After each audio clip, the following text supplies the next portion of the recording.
Nung Sabado may mukhaan ng buhok niyan eh. Ayaw na lang na kasi mahaba buhok niyan eh. Pag hindi napagupit yan, mukhaan talaga buhok niyan. Welcome back mga kaaldab. Kaya po pala bagong gupit si Richard Polkerson mga kaaldab. Sa mga latest o mga previous video niya, pansin nyo naman po mga kaaldab. Di po ba?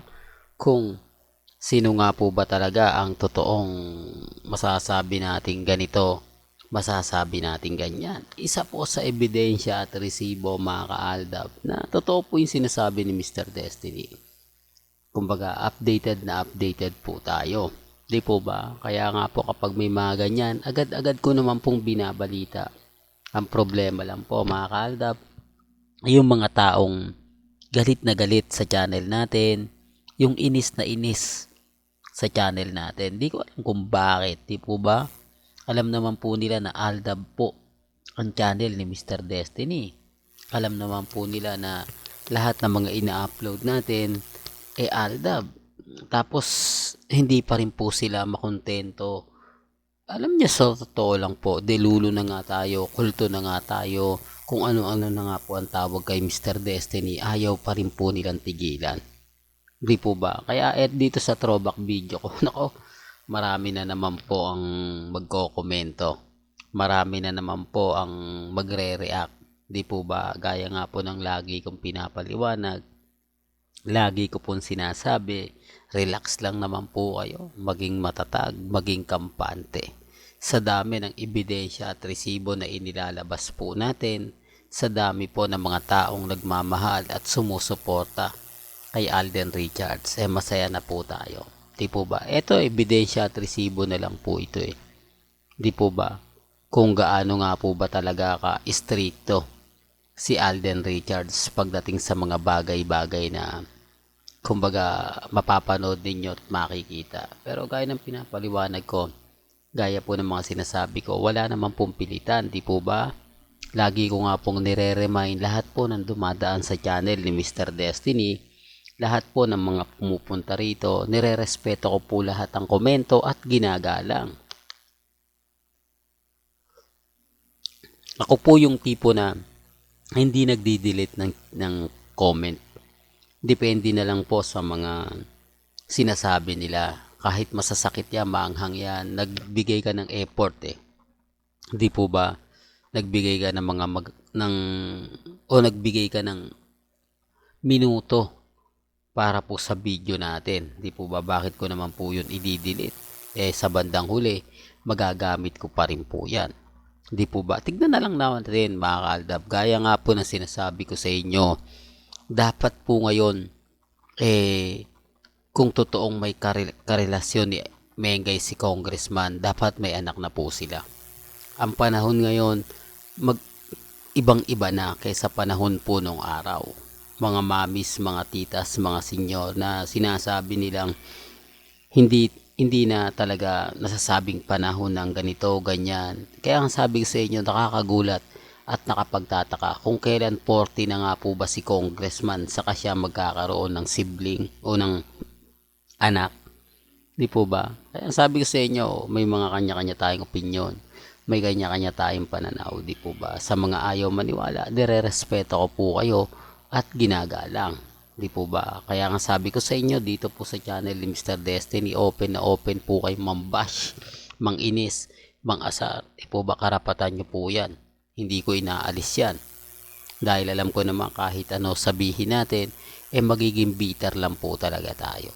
Pero bago nga po pala natin ituloy itong napakagandang update natin, kung bago ka lang sa channel na to, at isa kang true-blooded Aldab Nation, na nagmamahal kina Mengay at Tisoy, tama po ang channel na pinuntahan mo, kaya consider na po kitang bagong subscriber at huwag mong kalimutang i-share ang mga video po natin sa mga mami, sa mga titas at sa mga senyor.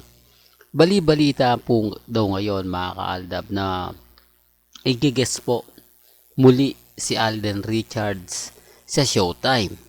Biruin mo mga kaaldab na talagang ipandidiinan nila ang guesting ni Alden Richards at hindi naman to mag-guest na mga simpleng araw. Gesto sigurado Sabado. Ayan ay base po sa mga nakakalap nating impormasyon. Base po sa mga kumbaga na pagpaparamdam nila Vice Ganda, Ann Curtis, Kim Chiu at mga ilang pa pong mga artista ng Showtime. Gaya ng sinabi ko sa inyo, sino nga po ba yung gagamitin nila na talagang bonggang-bongga? Bukod nga po na gumawa na naman sila ng bagong history sa GMA Kapuso. Biruin mo, hindi mo naman talaga ine-expect na ang Showtime na number 1 kalaban ng GMA Kapuso sa noontime show o sa tanghali magkakasama, di po ba? Dating magkalaban, kita nyo nagsanib pwersa. Yan ang sinasabi natin mga kaaldab. Kaya sabi ko nga po sa inyo, yung mga nababasa natin, napapanood natin, hindi posibleng mangyari yan. Hindi posibleng hindi nila gawin yan. Kasi Alden Richards yan di po ba? Kung nag-guess nga po nila sila Julian San Jose, Raven Cruz, at ilang mga artista, si Alden Richards pa kaya? Di po ba? Kaya ako nga po ito sinasabi o pinapaliwanag para klaro, para alam din po nila.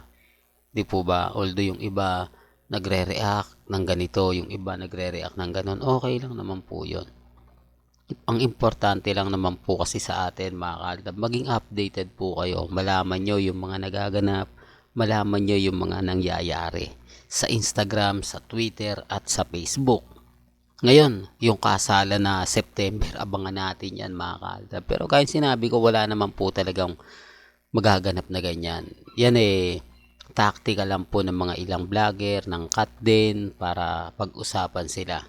Para umingay, di po ba? Although yung iba, Mr. Destiny, dapat hindi mo na yan binabalita, alam mo naman pala. Ganyan, ito po kasi yung rason kung bakit po tuwan-tuwa yung cut din. Ito po yung isa sa rason kung bakit po ba nagte-trending at pinagpipiestahan. Gusto ko lang alam po ninyo yung mga nagaganap at mga nangyayari. Kasi kahit anong sabihin natin dito, kahit anong ipaliwanag natin dito, magtataka lang sila at magtatanong. Mag-iisip lang sila kung ano na nga po ba yung eto na po pala Mr. Destiny. Kasi kaya nga po ng pinapaliwanag ko po sa inyo. Ako hindi na po ako nahihirapan magbigay ng update patungkol po sa issue. Sa issue hindi po katulad ng mga kaganapan kina Alden na pagka nabigyan lang tayo ng magandang update, doon lang tayo nakakuha. Masyadong mahigpit ngayon si Richard Paul Carson at lalo na po si Maine Paul Carson, pero private family pa rin po sila. Yan yung isa sa rason mga kaaldab kung bakit medyo kailangan natin mag-imbestiga ng gusto. Pero pagdating sa issue, hindi na tayo hirap kasi pinapasahan na po tayo. Gaya nga po sabi ko sa inyo sa aking Facebook page, yung mga kaganapan, yung mga masasabi natin na loyal kay Kat din, yan ang magpo-post sa akin.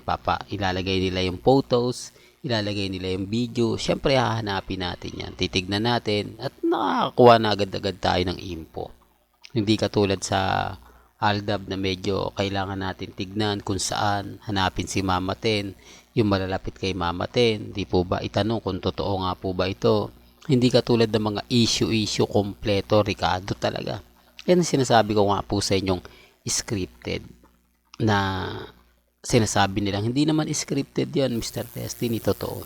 Okay, wala naman pong problema. Sabi ko nga po sa inyo, etong channel ni Mr. Destiny, hindi po to namimilit at lahat po ng mga ina-update ko 101% legit po ito. Hanggang dito na lang po ang ating latest updates. Kaya kung gusto nyo pa po ng pinaka-latest at sariwang update, abay tumutok lang po kayo dito po sa channel ni Mr. Destiny para updated po kayo sa mga latest at sa mga bagong video po may lalabas po natin maya-maya lang. Hanggang sa muli, salamat po sa panonood at pakikinig.